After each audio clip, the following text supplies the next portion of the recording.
রণহুঙ্কার দিয়ে সমুদ্র কাঁপিয়ে বেড়ানো বিশ্বের সবচেয়ে শক্তিশালী এবং সর্বাধুনিক যুদ্ধজাহাজ ইউএসএস জেরাল্ড আর ফোর্ড এখন খবরের শিরোনামে।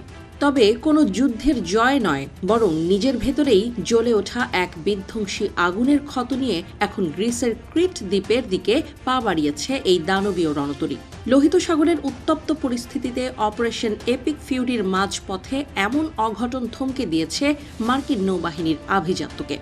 ঘটনার সূত্রপাত গত 12 মার্চ, যখন রণতরীর পেছনের অংশের কাপড় ধোয়ার ঘর থেকে হঠাৎই কুণ্ডলি পাকিয়ে ধোঁয়া বের হতে শুরু করে।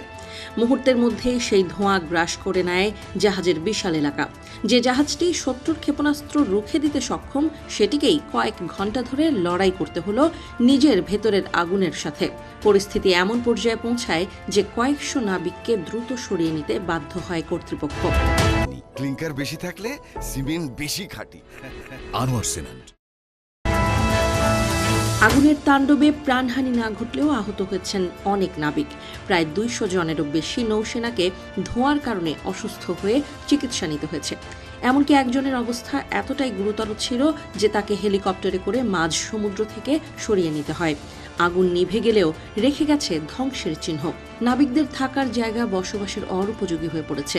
এই সংকটের গভীরতা বোঝা যায় একটি অভাবনীয় সিদ্ধান্তে। জেরাল্ড আর ফোর্ডের 1000 নাবিকের ঘুমানোর তোষক বা ম্যাট্রেস নষ্ট হয়ে যাওয়ায় জরুরি ভিত্তিতে সাহায্য নিতে হয়েছে নির্মাণাধীন পরবর্তী রণতরী ইউএসএস জন এফ কেনেডির কাছ থেকে। 1000 তোষক আকাশপথে উড়িয়ে এনে এই জাহাজে সরবরাহ করা হয়েছে। নৌবাহিনীর ইতিহাসে এমন ঘটনা বিরল। বিশেষজ্ঞরা বলছেন, এটি কেবল একটি যান্ত্রিক দুর্ঘটনা নয়, বরং দীর্ঘ ক্লান্তির প্রতিফলন। টানা 260 দিন ধরে সমুদ্রে মোতায়েন থাকা এই রণতরীটি এখন রেকর্ড ভাঙা মিশনের মধ্য দিয়ে যাচ্ছে। অপারেশন এপিক ফিউরির অধীনে ইরানি লক্ষ্যবস্তুর বিরুদ্ধে উচ্চমাত্রার সামরিক তৎপরতা চালাতে গিয়ে জাহাজ এবং এর নাবিকদের ওপর যে প্রচণ্ড মানসিক ও শারীরিক চাপ তৈরি হয়েছে, এই আগুন যেন তারই এক করুণ বহিঃপ্রকাশ। বর্তমানে রণতরীটি লোহিত সাগর ত্যাগ করে গ্রিসের সুদা বেয়ের দিকে এগোচ্ছে। সেখানে পিয়ার সাইড বা জেটিতে অন্তত 1 সপ্তাহ ধরে চলবে জরুরি মেরামত কাজ।